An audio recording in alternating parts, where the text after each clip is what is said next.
Nós vimos uns episódios atrás que os jesuítas tinham uma grande preocupação com a língua dos indígenas.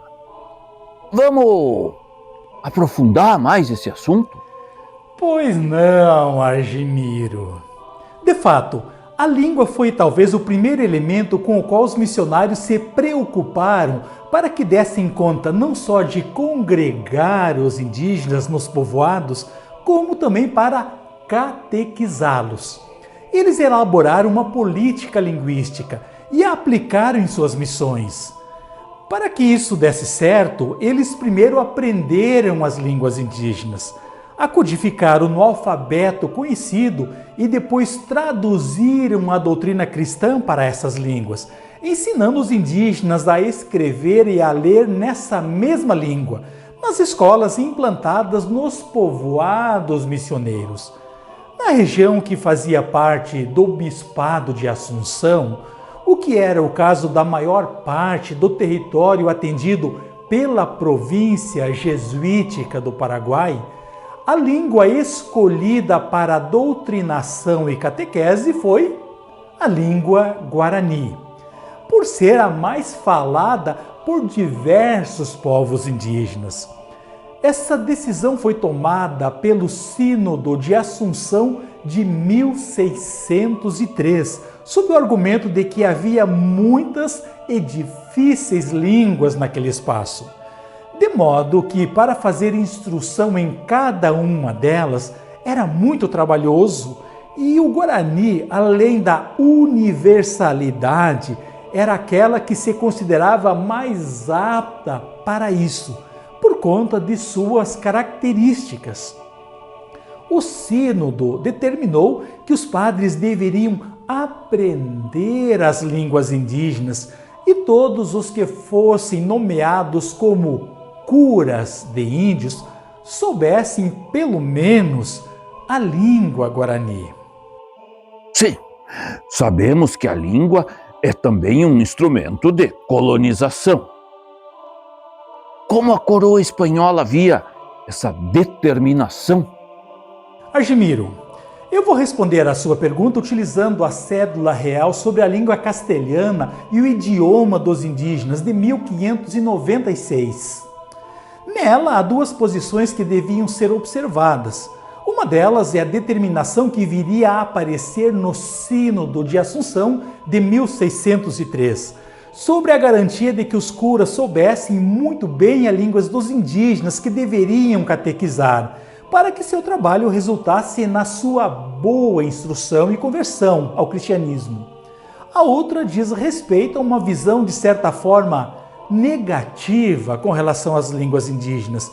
Assim expressa, abre aspas, considerando que se tem entendido que na melhor e mais perfeita língua dos índios não é possível explicar bem nem com propriedade os mistérios da fé, exceto com grandes lacunas e imperfeições, e que, embora existam cátedras onde são ensinados os sacerdotes que devem doutrinar os índios, isso não é um remédio suficiente devido à grande variedade de línguas, e que a solução seria introduzir o castelhano como língua mais comum e adequada.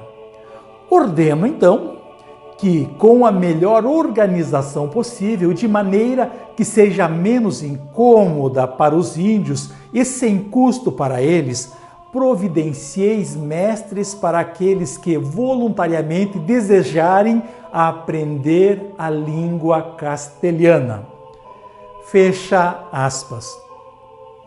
Em outras palavras, não havia obrigatoriedade dos indígenas aprender a língua dos conquistadores.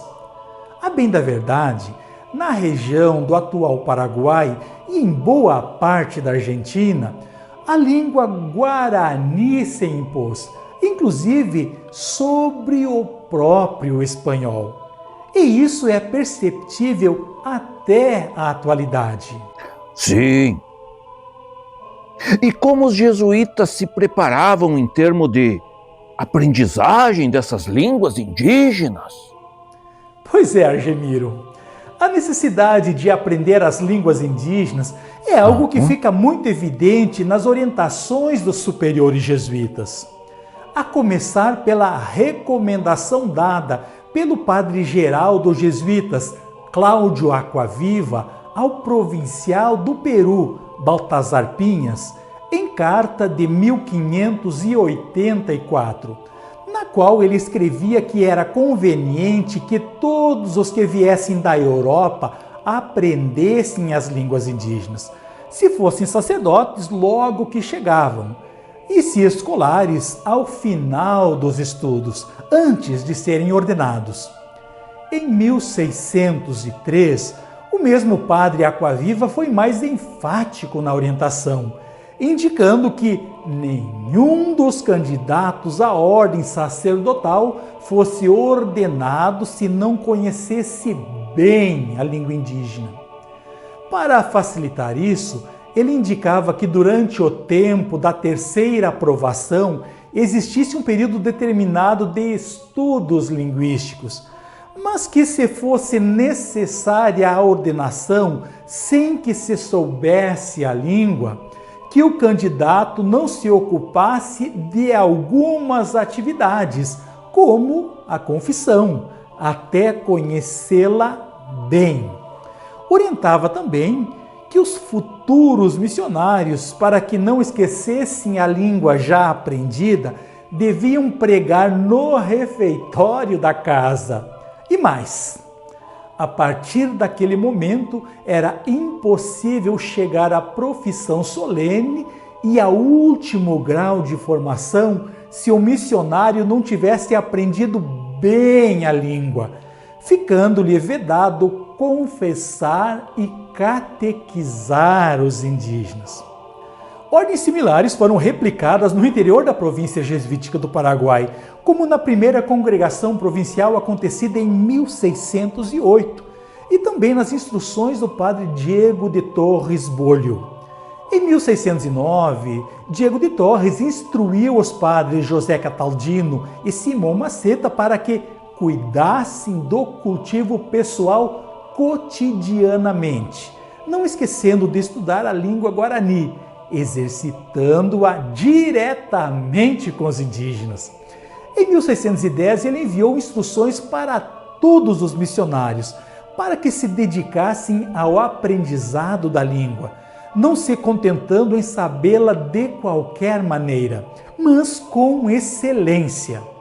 Depois que chegava a missão, no 4º mês, o jesuíta mais experiente testava os conhecimentos linguísticos do novo companheiro, e só depois disso ele podia confessar e realizar pregações.